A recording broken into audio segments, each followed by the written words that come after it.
Hi everyone, welcome back to the channel, and today, as of time of recording, it's the 10th of July, and I thought I'd give you all a bit of a PTU 3.6 update. Now, we've been in wave 1 for a fair while and progress has been slow.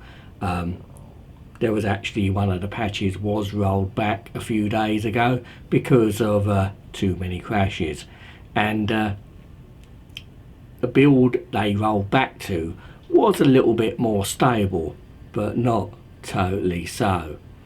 Now obviously they've been introducing features as they've been going on, and today there was a new patch released, and I believe they've opened the PTU up to another wave of backers, wave 2 I believe.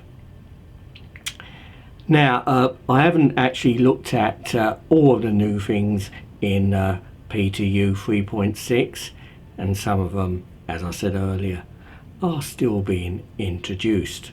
But one of the things I have been very impressed with are, well, as you can see behind me, one of the new space stations or rest stops. These are absolutely huge, and they're pretty awesome just to fly around, as you've probably seen a couple of my videos over the past week. Now obviously in the future they're set to improve even more when they get to actually redo the inside of these stations to make them more explorable, more rooms inside, and actually utilise some of the extra space these stations actually take up. And of course in the future, when we get more AI and NPCs, that will be a little way down the road. The actual outside of the space stations will be a lot more alive looking instead of being empty as they are at the moment. So that will be something to look forward to. Now, as for some of the other features in the PTU, I'm not really yet got to grips with any of the lore system. Maybe I'm too much of a nice guy, but I did try some of the hover mode, and well, they're still tweaking that. Maybe a little bit of work to be done there, but it does look cool when you're hovering around the surface close to a planet, as you can see here.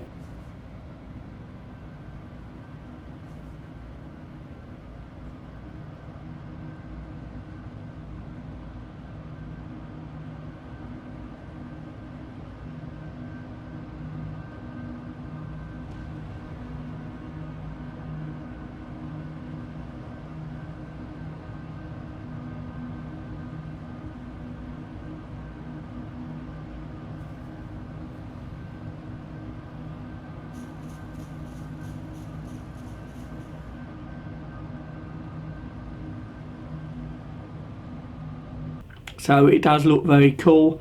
Personally, hover mode, I'm not sure, but I have to actually think about it as a game, because when you think 900 years in the future, will spacecraft, futuristic spacecraft, utilise a sort of a helicopter style hover mechanic when, well, probably talking about anti-gravity propulsion.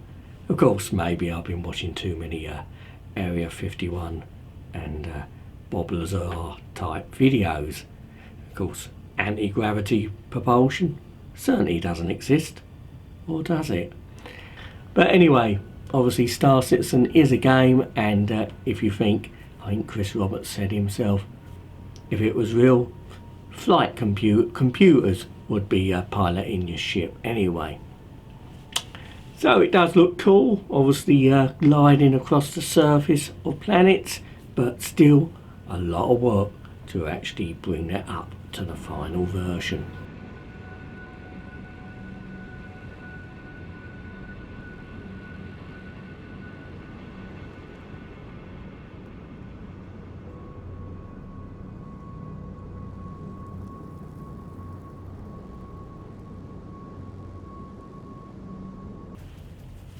Now, some of the other features I've looked at has been sort of a little bit on the AI front.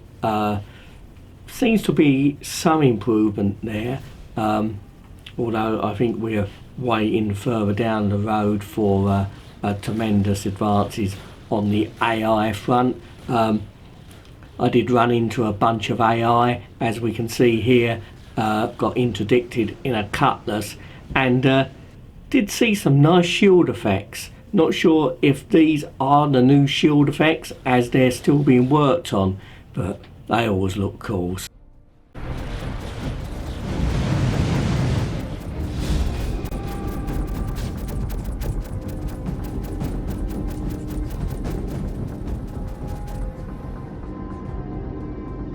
So I also got to fly around in the Aegis Vanguard.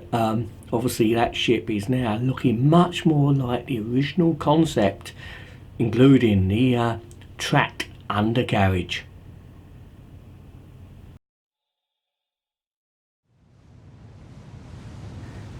Now, as of time of recording and editing, there's been another patch to the PTU. This is on the 11th of July, and amongst the testing focus for that patch is weapon attachments, and maybe I'll try and look at them in a separate video, and just maybe I'll turn to the dark side as well to test out the lore system. Now, what I want to finish with today is a little bit of a mystery. Now, I was out exploring these new stations, and I wanted to check out the one at the Hurston L3 Lagrange point. That's the R&R station out there, and I noticed on approach to this station that there was some wreckage. Now, I decided to actually EVA out to take a look, because it looked very much to me like it was part of the station. Now, I'm not sure what had happened.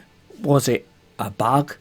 But as I got out there, close up to the wreckage, I could see that it seemed to have been actually forcibly removed from the station. Actually, pretty severely so. Looked like it had been blasted apart. So, what caused it? Who done it? Was it an accident? Or maybe it was a first sign of vandal incursions into the Stanton system. Bit of a mystery, that one.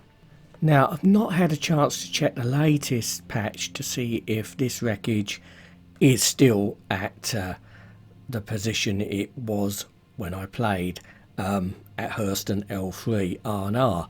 So, if you want to check it out for us, let me know if you can find this wreckage, and let me know what you think it is. Is it something more significant and something of what's to come in the game? There must be a reason why it was placed here.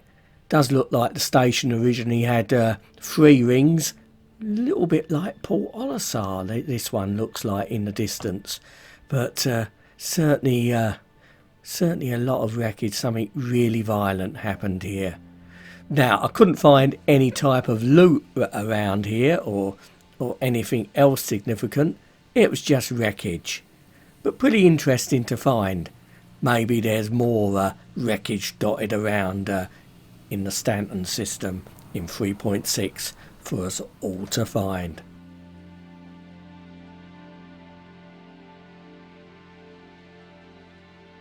I hope to see you again sometime soon, so I'll see you sometime soon.